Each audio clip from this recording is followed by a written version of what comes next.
The Penelakut Band has just made a Kamloops-style announcement about the discovery of bodies at a former residential school. And our newly minted Indigenous Affairs Minister, Spencer Chandra Herbert, says in his infinite wisdom that we should take everything that they say at face value. Really? Just take it at face value? Is that where we're at in BC? We take allegations now of mass murder, infanticide, children being raped to death, throwing babies overboard in weighted gunny sacks into 2 furnaces at face value. And then there's the story apparently about an unidentified teenage girl being thrown out of a 3rd-floor window by an unidentified nun and then buried by unidentified people under an apple tree.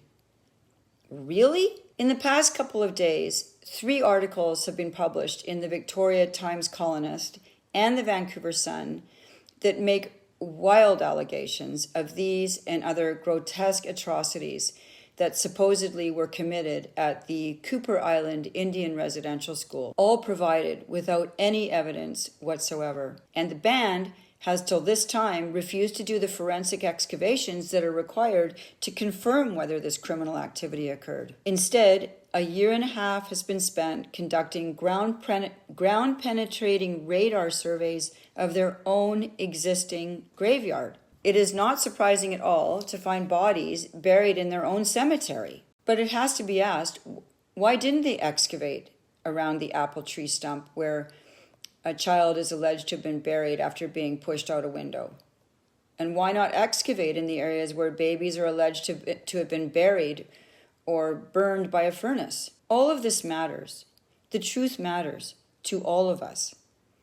And these sorts of baseless claims are being used to cast shame upon Canadians to justify massive transfers of money, land, and power across Canada, all in the name of reconciliation.